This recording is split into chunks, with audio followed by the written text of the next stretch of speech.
Y hoy en esta travesura radial llamada La Pizarra estamos muy contentos por tener como invitado a Jaume Rouras, productor audiovisual muy vinculado al mundo del fútbol, es quien produce, por ejemplo, el fútbol de la Liga Española, muy vinculado también al mundo del cine, recientemente produjo la película El Buen Patrón, fantástica, y además es alguien que no esconde en absoluto su posición política. Hola Jaume, bienvenido a La Pizarra, ¿cómo estás?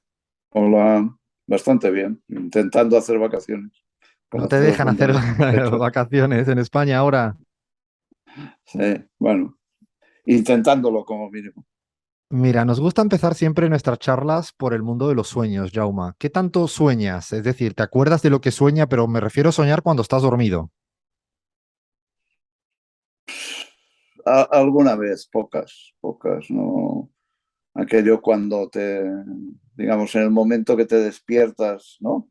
Con aún una referencia fresca, pero en general muy pocas veces. Y no, yo duermo bastante bien. A veces poco, pero me cunde, ¿no?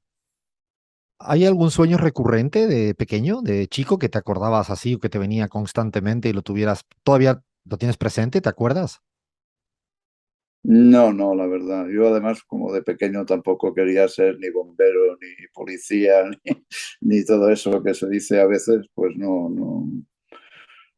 Vaya, es que en general no me acuerdo y tampoco tengo pesadillas, solo a veces aquello pequeñas referencias que dices, ay, no sé qué, pero no. Vaya, es que de verdad no puedo aquello intentar teorizar sobre, sobre nada. Pero a mí ya me está bien, ¿eh? Porque Prefieres me así, levanto ¿no? muy fresco siempre, sí. ¿Cómo era el Jaume Rouras de pequeño? ¿Travieso, estudioso, charlatán, tímido? Travieso, estudioso, poco charlatán, no sé si, bueno, más que tímido, yo diría introvertido. Melancólico me llamaban mis amigos un poco después, o sea, por ahí, pero bueno, travieso sí, sí, ¿no? Y además me gustaba y me gusta, ¿no? ¿Qué quería ser de mayor, ese Jaume de molt petit?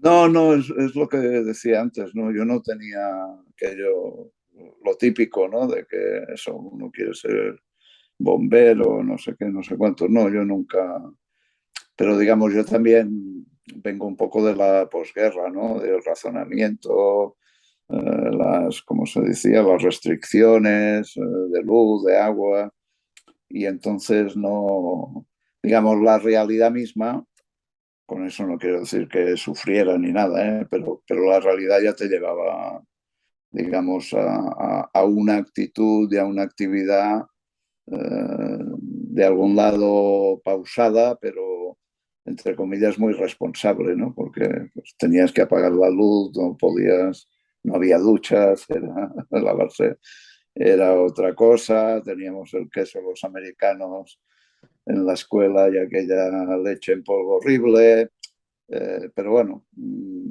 era lo que había y nos adaptábamos a eso la más de bien. Nunca lo he recordado como un aspecto negativo, ¿no? En absoluto. Era una manera de vivir la infancia, pues como todo el mundo, ¿no? ¿Y practicabas deporte en el recreo, en la escuela, fuera de la escuela, con amigos, amigas? Bueno, jugábamos teóricamente a fútbol, pero eran aquellas pelotas de ¿Cómo que papel, ¿no? teóricamente?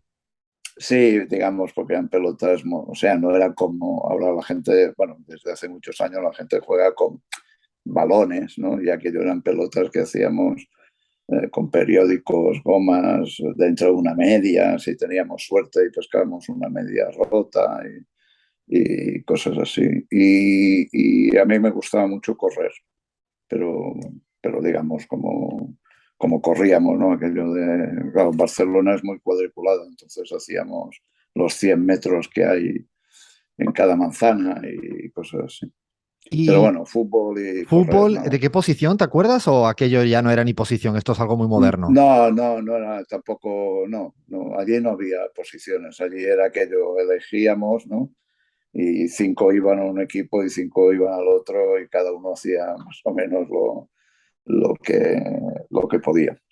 ¿Qué vínculo pero con la política, Jauma? ¿Cómo son tus inicios también en el mundo de la política? ¿Dónde lo recuerdas? bueno, a mí me adoptaron y el padre, digamos, de la familia que me adoptó era un viejo militante comunista, ¿no? Que había pasado la guerra, que había estado en los campos de concentración franceses, después en los campos de concentración franquista. La verdad es que tampoco, digamos, nunca me comió el coco, ¿no? Pero en casa había unas pautas pues sobre la religión, sobre el respeto, sobre tal, muy claras. Y pues yo fui siguiendo esto. Además, yo empecé a trabajar a los 12 años y eso sí que me quedó muy grabado porque estuve trabajando toda la Semana Santa. Entonces la Semana Santa era una cosa muy seria en la España franquista y iba de miércoles a lunes y empecé a trabajar en una linotipia.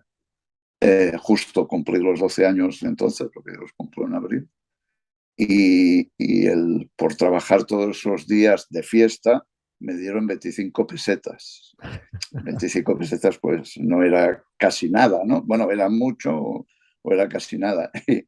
Y mi primera reacción fue digamos, de rebeldía frente a esto, de decir, joder, ¿cómo, cómo te están explotando? ¿No? Pero bueno, digamos, yo empecé en comisiones a los 14 años, En 14 comisiones 15 obreras, años. ¿no? Sí, sí, con pantalones cortos que iba, sí, porque mi A los 15 madre no. años, Jauma. Sí, no sé ni si los había cumplido, pero sí, entonces. Y, Y y- me fui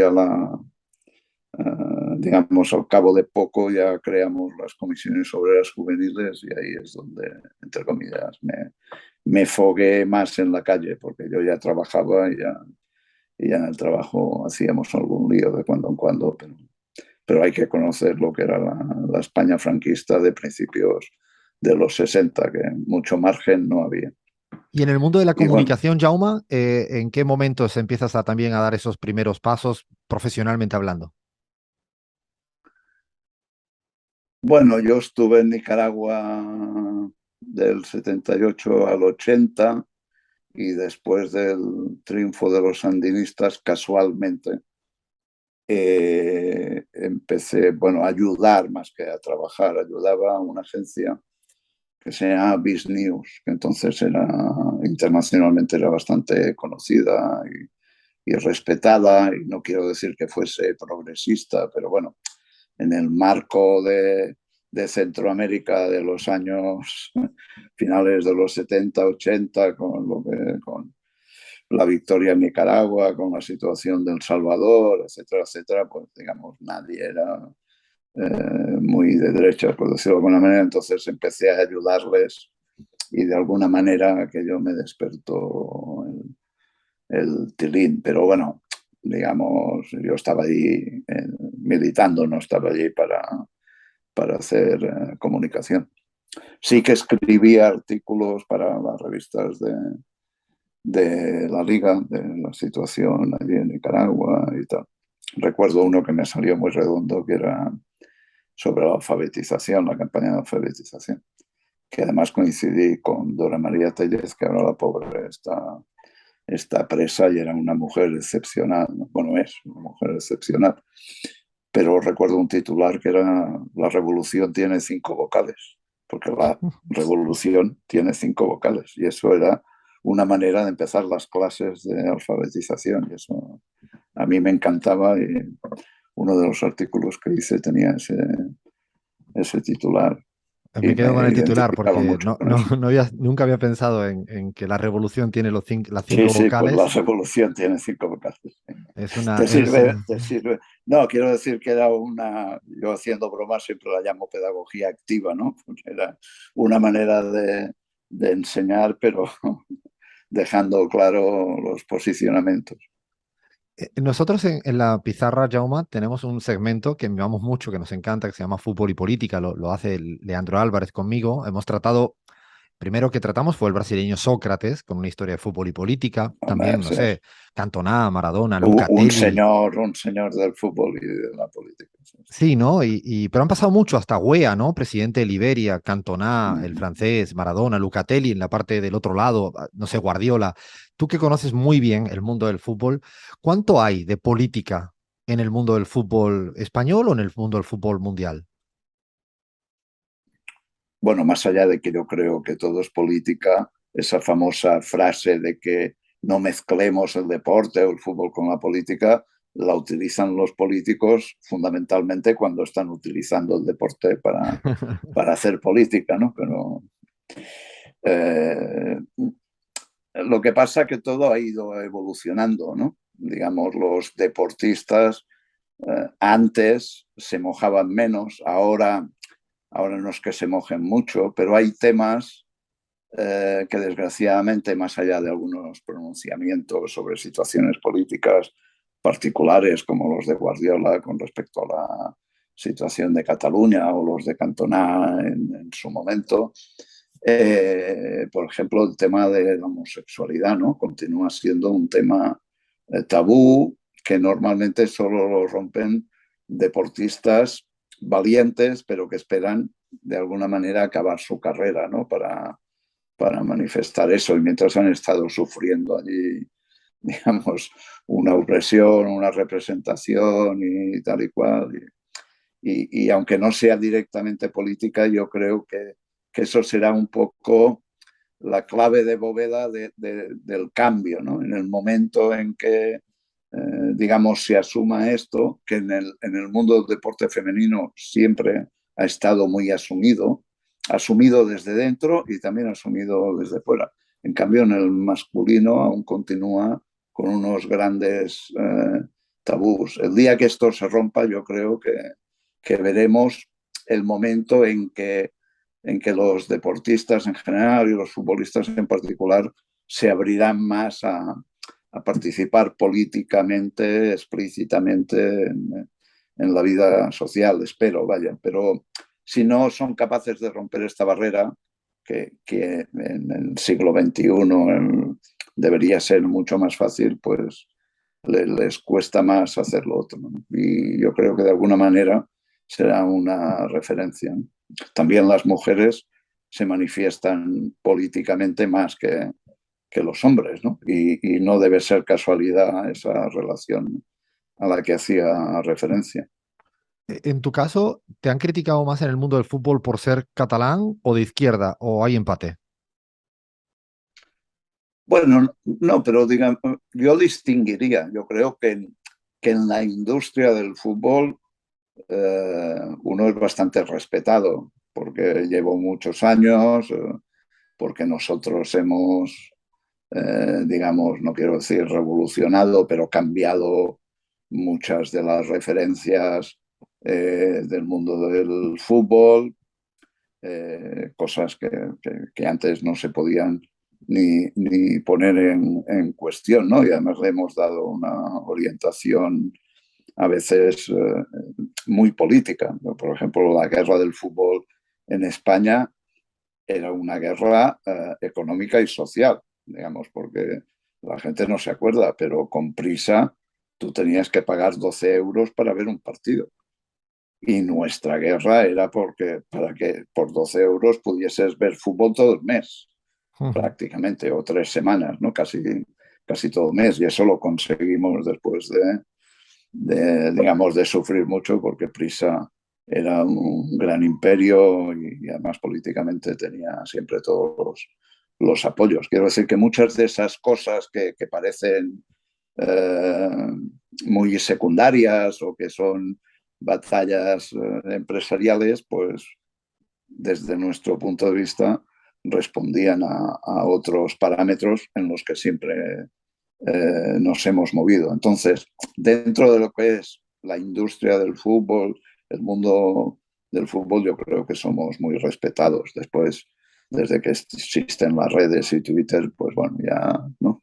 Sale el forofo lo que yo llamo los hiperventilados, pero digamos, a mí nunca me han preocupado ni ocupado. De hecho, Jaume, bueno, en España, la gente que nos escucha desde Argentina, en AM750, o en Ecuador, en Radio Pichincha, o en Bolivia, en Patria Nueva, o en Paraguay, en Sin Antena, o en México, en Radio Sonora, los que nos escuchan por la base en público seguramente te conocen más, pero en España tienes una relación profesional muy sólida con el presidente de la Liga de Fútbol Profesional, Javier Tebas, que abiertamente siempre ha defendido los ideales más próximos a Vox.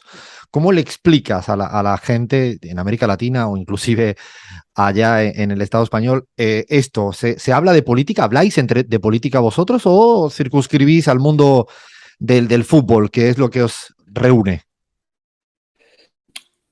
Bueno, yo creo que con Tebas en general encontramos, digamos, dos parámetros en los que relacionarnos más allá del trabajo estricto, ¿no? Uno que tiene que ver con la lealtad en el sentido de no engañarse, que eso en el mundo del fútbol pues tiene un valor importante, y el otro es el reírnos de nuestras debilidades, ¿no? Porque lógicamente pues yo estoy y he estado siempre muy convencido de mis postulados o de los postulados de la izquierda en general, pero lógicamente después diversas actuaciones, actividades de gente significativa de la izquierda, ya sea pues en el caso de España, del Partido Socialista o de núcleos de gente de la izquierda del Partido Socialista, pues te dan para que una persona, porque Tebas inteligente es, no quiero decir, no, pues entonces él se ríe de esas debilidades y yo me río de las suyas, ¿no? Yo creo que el único momento de crisis política real fue alrededor del referéndum catalán, ahí sí que Ahí no había risas. ahí había, sí, no había risas, había, no sé si llamarlo contención o llámale como quieras, pero era una situación más complicada de abordar. Y otro personaje fundamental del fútbol y la política, nosotros lo hemos tratado en nuestro programa, es Florentino Pérez. ¿Dónde los encorsetarías políticamente a Florentino Pérez para que alguien de afuera también entendiera lo que significa el presidente del Real Madrid en lo ideológico? Bueno, Florentino antes o al inicio de su carrera era un personaje que era un personaje de centro, ¿no? Digamos, él pues apoyaba al Partido Reformista de Roca Junyent y Pujol, y no recuerdo si había estado en el partido de Adolfo Suárez, pero digamos se movía en esas esferas. Después yo creo que cuando empezó ya a ser un hombre con poder, presencia, presidente del Madrid, presidente de una gran empresa de construcción, pues yo creo que ese centrismo no sé, digamos, él dejó de referenciarse políticamente y yo creo que ahora pues la simbología política de Florentino es la del poder, pero es que él no tiene, entre comillas, que adaptarse al gobierno de turno, porque es Florentino Pérez, el presidente del Madrid, presidente de ACS, y yo no creo que sea bueno, ¿no? Pero tú eres presidente del Madrid o del Barça, te vas a hacer una gira en Estados Unidos y acabas en la Casa Blanca. Y eso, no, pero eso parece un chiste, pero es así. Y en cambio, un presidente de un gobierno español o tal, para acceder a la Casa Blanca o para acceder a entrevistarse con el presidente de los Estados Unidos puede estar años. Y en cambio, el fútbol tiene ese poder que yo tenía un amigo que lo describía gráficamente muy bien. Decía, la gente llega al fútbol normal, pero al cabo de 3 meses se le mete un gusanito aquí y enloquece, ¿no? Y eso yo creo que pasa porque el fútbol te da un poder fuera de norma, ¿no? Porque al final, ya seas el presidente de un gran club o el presidente de la UEFA, de la FIFA, pues no dejas de ser el presidente de una organización de gente que va con pantalón corto detrás de un balón, ¿no? Pero bueno, el fútbol tiene esa dimensión mundial que el presidente de la FIFA es como si fuese el presidente de la ONU. ¿no? Y los reciben como si, bueno, yo diría que los reciben mejor que si fuese un jefe de Estado, y esa exageración de una representación real a mucha gente de esta hace que se le vaya la cabeza, porque lo que hay debajo no deja de ser pues una organización de fútbol, no es ni un superpartido político, ni está representando a instituciones del gobierno mundial, ¿no? De Estás en hecho, eso. hablas de presidentes que han sido candidatos presidenciales, inclusive es presidente, ¿no? Desde Sí, Berlusconi bueno, pero que hasta Cartes en... se han apoyado en su carrera de fútbol para ser candidatos, y aún hay mucha gente que quiere reproducir este esquema que le fue bien a Berlusconi, que a UEA le fue a bien, Macri en la a, Argentina, inclusive. a Macri. Eh, Sí. te quería preguntar si crees que está más politizado el Barça o el Real Madrid. O sea, ¿qué nivel de politización, como casi de estigma en la sociedad tienen el uno y el otro? ¿Piensas que es algo, cada quien para su sociedad es lo mismo? ¿Cómo lo valorarías? Bueno, yo creo que hay, digamos, el Barça de alguna manera ha estado más politizado siempre, porque también siempre ha estado más reprimido. No me refiero solo ahora al procés, el referéndum y tal, sino a principios del siglo pasado, la guerra civil, las prohibiciones, el tema de la lengua, lo que quieras, ¿no? Entonces siempre esto le ha dado una identidad resistencial que otros clubes no tenían y que el Madrid no ha tenido, al contrario, ¿no? Pues el Madrid, sin querer decir que fuese el equipo del régimen, pero sí que ha sido el equipo que se ha identificado más. De alguna manera el Madrid también, durante muchísimos años, era como la selección española, en el sentido de que era el equipo en que lo que yo llamo las Españas, pues se identificaban con él, porque la selección española no era un equipo ganador, ¿no? Y el Madrid jugaba ese papel, las Copas de Europa, etcétera, durante mucho tiempo. Después la selección española cambió y se convirtió en un equipo ganador, y después yo creo que también no lo referenciaría solo al tema de la selección, pero yo creo que hay un cambio de conciencia o de identificación de los españoles. O sea, hace 20 años la gente que iba con una pulsera con la bandera española en Madrid no era bien vista o no era respetada, ¿no? Y aquí ha habido un cambio digamos, social, que no estoy criticando, pero me parece que es importante constatarlo, de conciencia de españolidad, que antes no existía, pues por lo que significó el franquismo, por lo que significaba la bandera rojigualda, las instituciones, etcétera, ¿no? Y ahí, pues, esa simbología y esa politización de alguna manera se ha continuado alimentando, ¿no? Y después el proceso, pues, lo ha agudizado por un lado y por el otro. Jaume, ¿te has encontrado mucha gente de izquierda en el mundo del fútbol entre los jugadores, entrenadores? Aunque no te lo hayan dicho, esto que tú olfateas en un tú a tú y tú te hayas ido diciendo, no, este es izquierdoso. ¿Te ha pasado o no?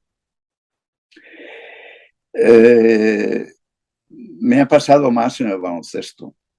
Digamos, sí, ahora está cambiando, pero la gente del baloncesto de siempre, los jugadores, tal, han sido gente con mucha cultura, ¿no? Con mucha formación. Y en el mundo del fútbol esto hasta hace poco no era así. Digamos, el futbolista pues tenía, digamos, otras cualidades más técnicas, más pedestres o lo que fuera, ¿no? Y bueno, esto cambió.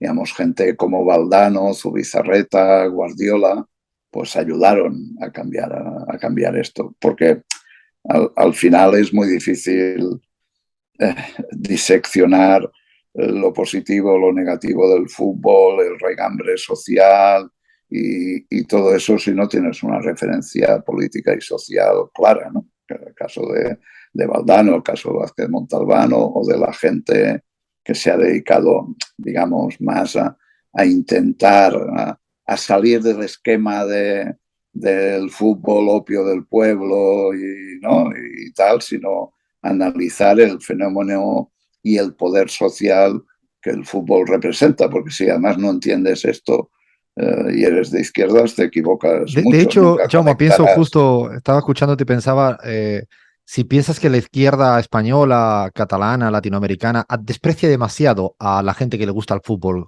Esto a veces me lo he Bueno, preguntado, yo yo creo que que amo el antes fútbol. eso era así. Yo creo que antes eso era, o sea, no es que fuese así, es que era como uno de los puntos del programa, ¿no? No tenías derechos democráticos, tal, la liberación de la mujer, no sé qué, y el fútbol es el opio del pueblo y tal.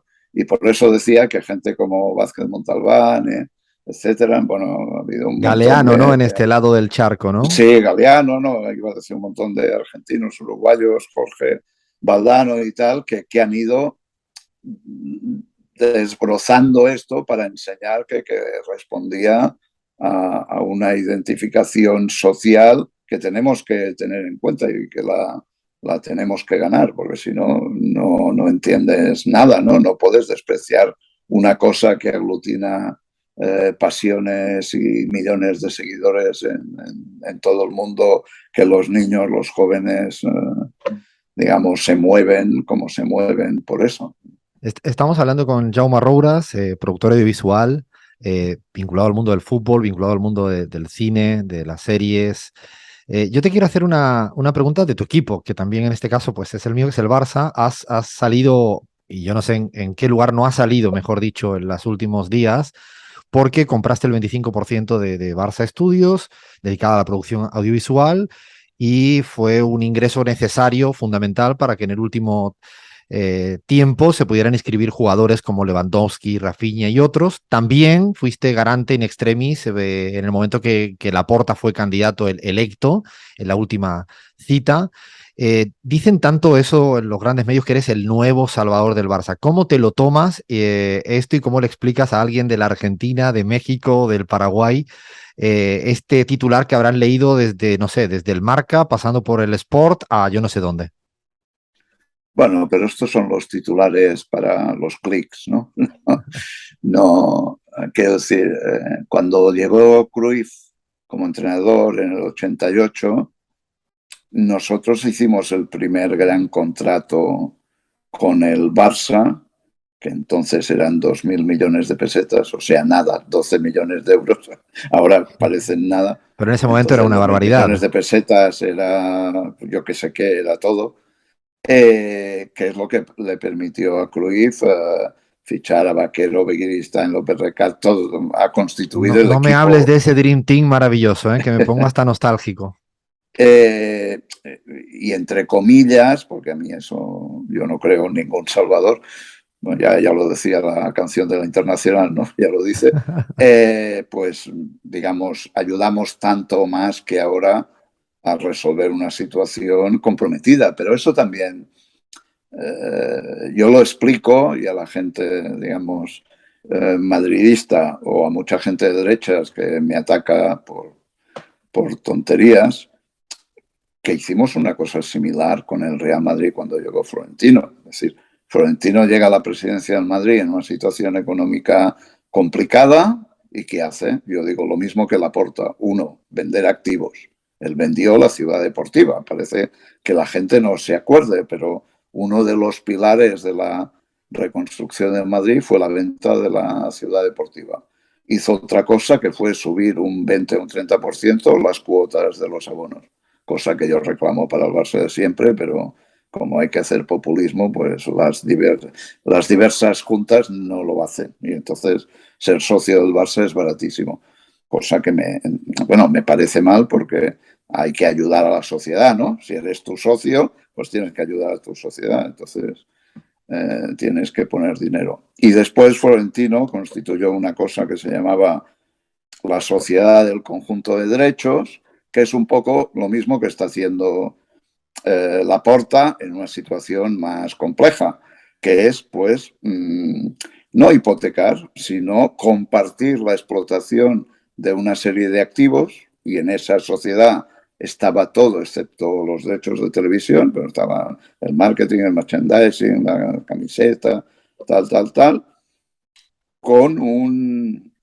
una asociación con nosotros, estaba Canal Plus, estaba Caja Madrid, que pusimos entre todos 15.000 millones de pesetas, que estos son, ahora no sé cuántos, Hombre, 90 millones de euros, pero en ese momento la 90 millones dimensión de euros. sería muchísimo más de lo que ahora se ha puesto en el Barça. Sí, bueno, 90 millones de euros de Entonces, principio de los 2000, que más allá de que económicamente fuese más de lo que estamos hablando ahora, pero digamos, era muchísimo más allá de lo que ujú. fuese la aritmética económica, ¿no? 15.000 millones de pesetas, entonces era una locura. Y ahí estuvimos esos socios con el club durante, no recuerdo, 6, 7 u 8 años. Pues bueno, más o menos es exactamente lo mismo. En el caso del Barça, ¿qué pasa?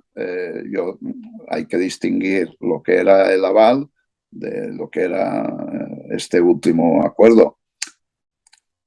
Si la Junta de Laporta no tenía aval, era la institución la que se caía, porque había que convocar nuevas elecciones, porque era el mes de junio. Si convocas elecciones, el club queda en manos de una gestora que no puede ni comprar, ni no puede fichar, no puede vender, no puede hacer nada más allá de mantener el día a día. Hay un proceso de 3 meses en esa situación. No quiere decir que se hundiera, porque el fútbol en general y el Barça son instituciones fuertes, pero hubiese ido a una situación muy, muy lamentable. Y ahora, pues, un poco reproducimos el esquema del Madrid y permitimos que el Barça, además, eso, digamos, es que le interesa a la Liga también, que el Barça sea competitivo, no es un tema Claro. de 4 catalanes, es un tema de mantener un nivel competitivo importante, referencial. Más allá de esto, el Barça es una marca fuertísima. Quiero decir que no necesita, entre comillas, de nuestra ayuda para no sé qué. No sé, yo siempre pongo el ejemplo, aparte de lo que he explicado de Madrid, este mes de julio ha sido el mes de julio de toda la historia con más visitantes en el museo. Bueno, pues esto, más visitantes, además quiere decir muchísimo, muchísimo dinero, pero solo te lo puedes explicar teniendo claro que la marca y las referencias son muy fuertes en todo el mundo. Además, Eh, eh, el Barça tiene más seguidores, es el club que tiene más seguidores en el mundo de la Liga Española, ¿no? Y lo ves en los informativos, no cuando hablan de deportes, sino cuando hablan de cualquier cosa, siempre ves niños o adolescentes con camisetas del Barça, ¿no? Y En eso es así. términos, Jaume, en términos muy futboleros, ¿estás contento con el equipo del Barça que tenemos este año? Yo estoy muy entusiasmado, pero no solo por los buenos fichajes, sino yo diría por los Pedris, Ansu Fatis, Gavis, que también quiero que se asientan, pero ¿le falta algo? Digo ya muy futboleramente hablando, ¿le falta algo o le sobra algo? ¿Cómo lo ves? Bueno, yo creo que tiene, digamos, con lo que había y con lo que han fichado, tiene un equipo para competir al máximo nivel, ¿no? Y yo con Xavi tengo confianza en que sabrá, pues, aglutinar todo eso que no es fácil. Pero el Barça tiene una referencia futbolística que tampoco es fácil, ¿no? Y entonces la gente tiene que adaptarse a eso, porque no sé si es bueno o es malo, pero los seguidores del Barça quieren ver al club, al equipo, jugar de una manera determinada, no solo ganar. O sea, a veces gana, digamos, mal y a la gente eso no le gusta, porque si no ve aquello plasmado en el terreno de juego, que es el catecismo cruifista de posesión, de presión, etcétera, no está ¿Tú eres muy contento. así, Jaume? Si el Barça gana así, con un fútbol un poco más rancio, más, no Bueno, te es que determinas. yo no soy forofo, a mí me gusta el fútbol y sigo a determinados equipos porque me gusta el fútbol que hacen, pero si el Barça pierde, o sea, el otro día que empató 0, pues yo no soy muy crítico con el juego, me pareció pues que para ser el primer partido pues no jugaron mal, no tuvieron suerte, les falta encadenar, pero bueno, yo gane, pierde y tal, duermo igual de plácidamente, no, no. ¿Cómo, cómo te llevas, Jauma, con el periodismo deportivo? ¿Cómo te tratan cuando te invitan, a ver, en el partidazo de la COPE, en el larguero? Cómo te llevan? ¿Cómo te tratan? ¿Cómo lo sientes? A los, no sé, Juanma No, Castaños, no, no. Manolo Yo Lamas, creo que todos estos. siempre, no, pero yo creo que siempre me han tratado bien porque hablamos, digamos, no hablamos de forofismo, hablamos del fútbol desde una óptica más profesional, industrial, etcétera, que es la mía, y no hablamos de si soy culé o no soy culé y tal, pero en general, yo creo que excepto la SER, que nunca, ni para lo bueno ni para lo malo, me tienen en cuenta, aunque me den palos indirectamente. No, no, bueno, siempre he tenido buenas relaciones. Yo he estado dirigiendo además una redacción deportiva en la tele durante mucho tiempo. Yo creo que, a pesar de lo que se dice, el butano José María García en España hizo mucho daño al periodismo en general y al deportivo en particular, ¿no? Lo metió por una senda de demagogia, enfrentamientos y lío y tal y cual, que además contaminó después al resto. ¿No? Creó una escuela de esa, digamos, chillona, faltona, demagógica, que no llegó al periodismo deportivo por buenos derroteros. ¿Y el periodismo Digamos, político te trata peor que el periodismo deportivo? Me dices que tienes buenas relaciones, pero en el político, ¿cómo te tratan? No sé, desde figuras como Ferreras en La Sexta hasta pasando por Jiménez bueno, Los Ferreras Santos no me en... trata porque yo creo que de alguna manera me teme y entonces no me tira pullas indirectamente, pero no. Eh, bueno, pero yo creo que en la política al final lo que prima son las líneas, ¿no? Y como mi línea ha estado clara pues desde que era pequeño y ahora que soy un poco más mayor, pues digamos, la prensa de derechas depende, no sé, el mundo, como yo tuve la guerra con prisa y tal, pues siempre me ha tratado regular. El ABC, pues eso, me hace las portadas con Putin, Pablo Iglesias y Roures como, ¿no? Como la peste el eje del bubónica, mal. ¿no? Sí, el eje del mal y tal. Y además no sé qué tengo que ver yo con Putin, porque además, más allá de que pienso que lo que hay en Rusia es capitalismo, ni siquiera mal socialismo, y no tengo nada que ver. Si fuese teóricamente socialista, yo soy trosco y eso sería continuar siendo estalinismo, o sea que no, pero bueno, muchas luces no tienen, ¿no? Cuando uno es monárquico, pues algo le falla de base y entonces, pues... Y Hay, no, bueno, no... Es que ahora, claro, cuando hablamos de la prensa es muy difícil discernir, ¿no? Bueno, yo hago la separación en los confidenciales, que para mí en general es basura, ¿no? Y después, entre comillas, pues la prensa más seria, bueno, no, más allá de ese chiste del ABC, pues no, pues intentan darme los de derechas, pero, o sea, por ejemplo, yo nunca he sido indepe. Todos ellos, ¿qué hacen? Como si, digamos, yo soy soberanista porque lo he sido siempre. Antes decía, no, yo estaba por la autodeterminación cuando ibas a la cárcel por eso yo lo decía. Claro, ahora por desgracia también vas a la cárcel por eso en España, no solo bajo el franquismo, ¿no? Y entonces para mí, pues defender que los catalanes tienen derecho a un referéndum me parece muy básico. Bueno, no solo me lo parece a mí, sino que el PSOE lo tenía en su programa hasta hace 4 días, ¿no? Autodeterminación de los pueblos del Estado español. O sea, no es un invento de los troscos y redentos, ¿no? Era una necesidad política de la salida del franquismo. Después ellos lo borraron de su programa, como borraron muchas cosas. Y yo lo mantuve. Por tanto, defender que los catalanes y otros pueblos puedan hacer un referéndum para manifestar su voluntad me parece muy básico. Y esto no me convierte en indepe porque yo no soy independentista. No. Pero en cambio ellos hacen, tú coges la prensa, lo que yo llamo la prensa de Madrid, y ellos hacen la amalgama, ¿no? Si Todo, estás todo por el vale en el referéndum cóctel.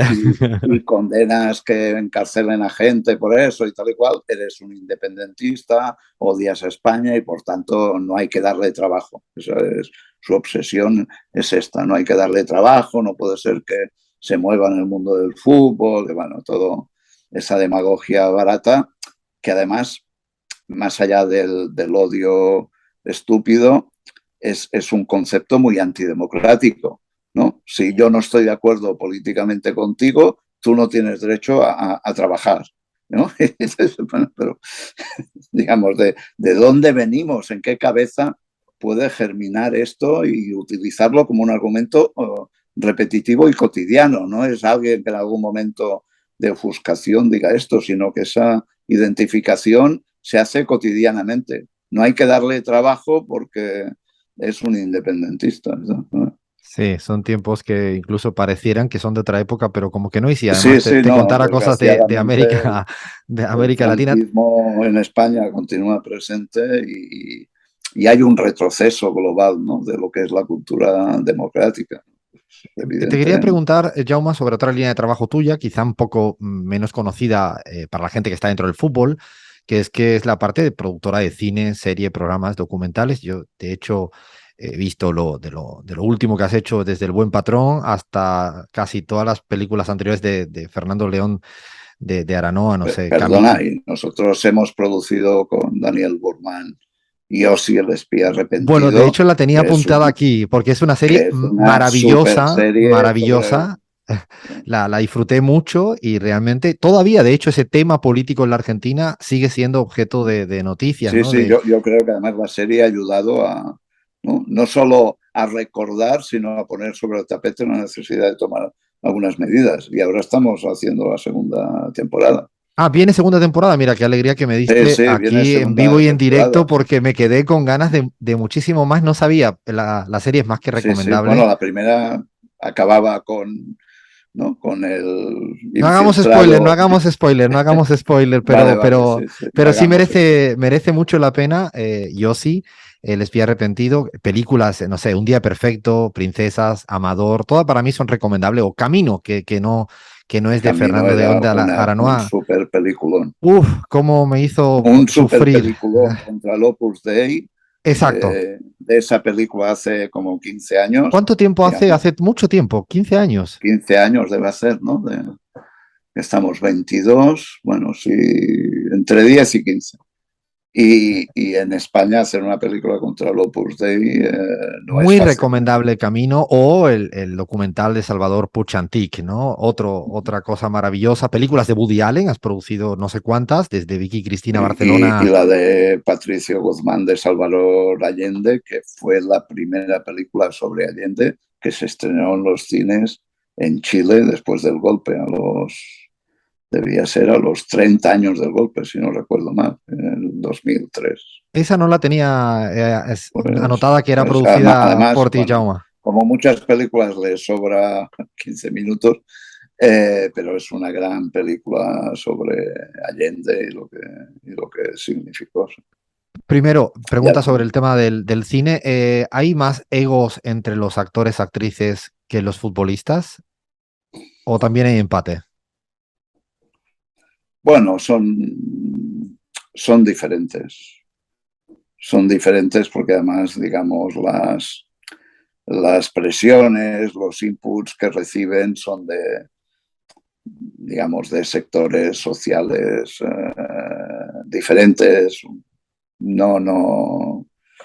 Ahora la última película, que es la última que hemos hecho, sí, que es Competencia Oficial De Penélope Cruz, con, con además con, con, Banderas y sí, el argentino con este Mariano, fantástico. con y tal, los argentinos, Duprat y con Antonio Banderas y Penélope Cruz, trata de eso, es un retrato de los egos en el mundo del cine y es, lógicamente está exagerado, pero es un buen retrato de eso, ¿no?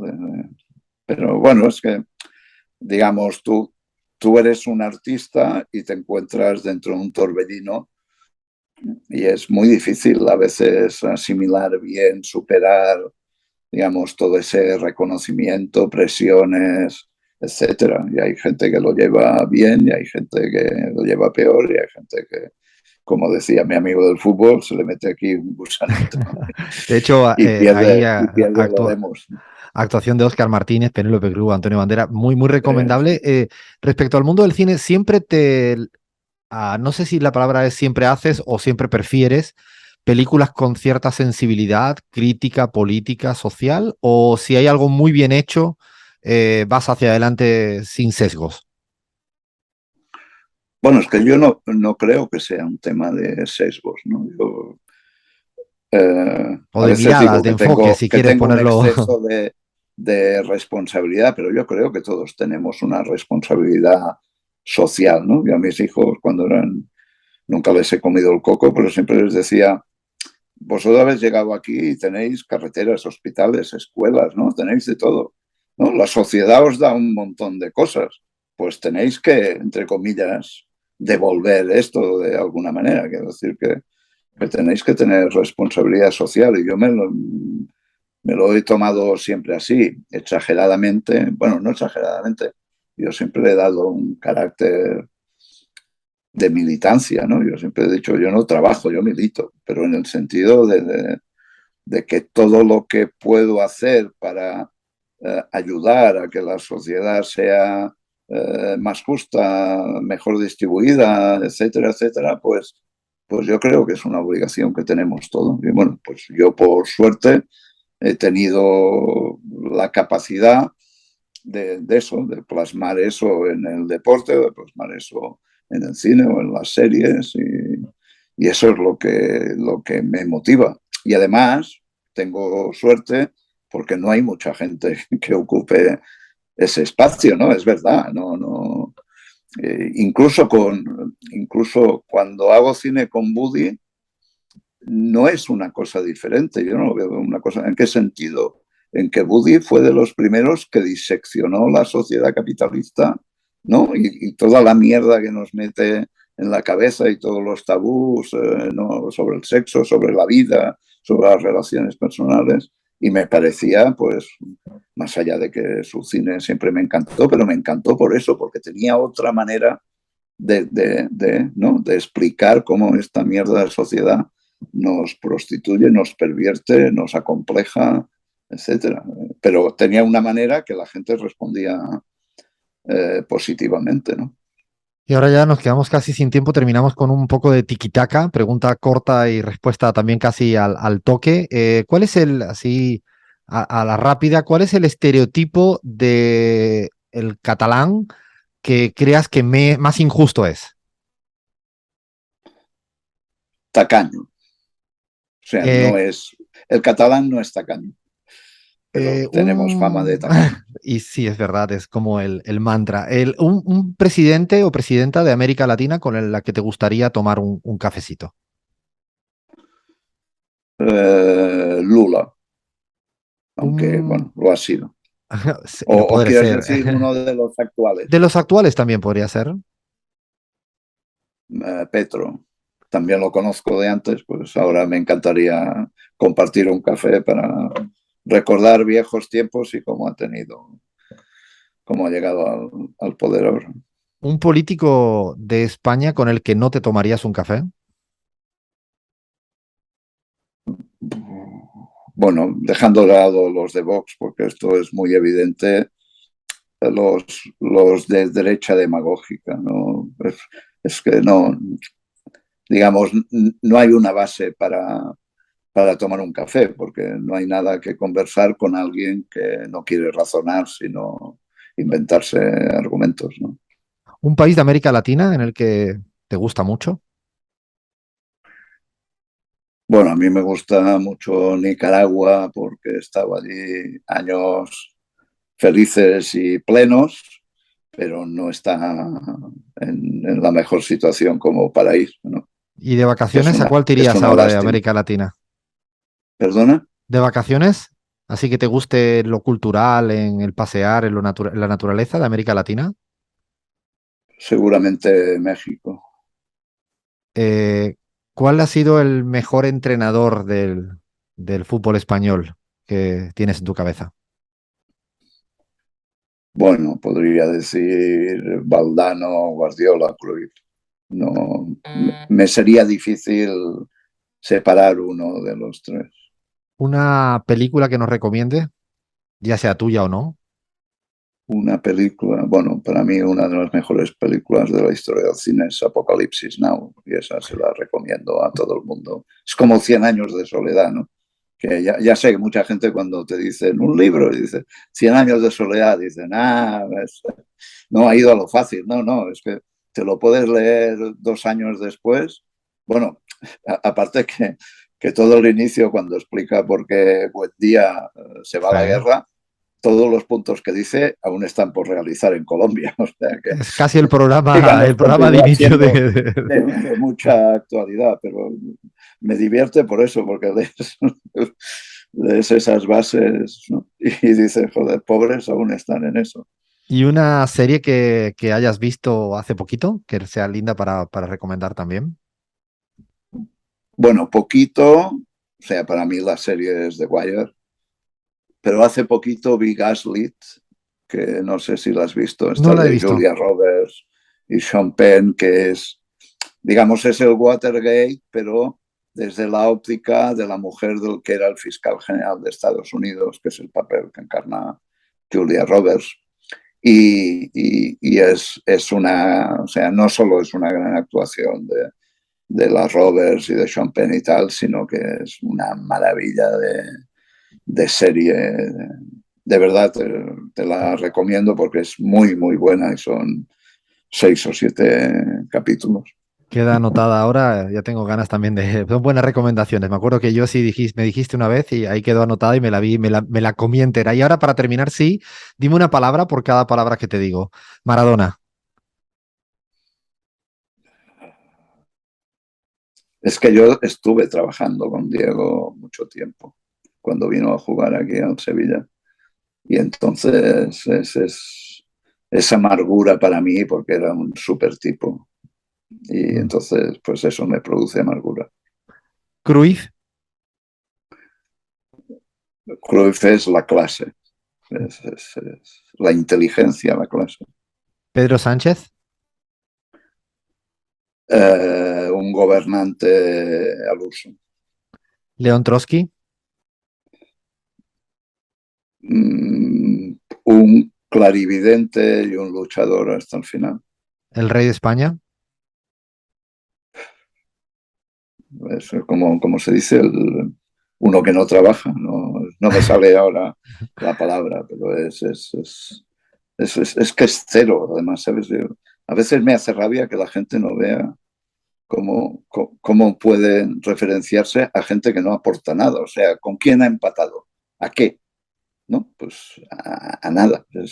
Eso es lo que me da rabia, más allá del tema de las instituciones monárquicas y toda esa patoleya, sino que no, es encefalograma plano. ¿No? Guardiola. Demasiado obsesivo. Es un gran tipo, pero a mí yo siempre se lo digo, tranqui, Demasiado. pero lo vive todo tan intensamente que un día le dará un ataque. Pablo Iglesias. Es que yo a Pablo lo conocía de antes, precisamente por el cine. O sea, él hacía cineclubes en la universidad y yo iba con mis peliculitas.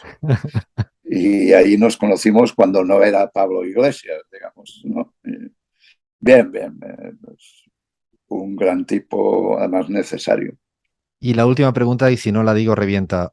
¿Messi va a ser nuevo jugador del Barça después del PSG o crees que no? No, no, yo esa mística que ahora se está... O sea, yo creo que fue un error que se fuera y lógicamente creo que no va a volver porque además no salió bien y es muy difícil de recomponer, ¿no? Pero Leo no solo es, diría, el mejor jugador de fútbol de la historia hasta ahora, sino que además es un gran tipo, ¿no? Bueno, Y pues me sabe mal por eso. nos quedamos con ese momento, Messi. Mil gracias, Jaume Rouras, por estar con nosotros en los micrófonos de la pizarra. Gracias de verdad, muchas gracias. A vosotros por acordaros de mí. Gracias.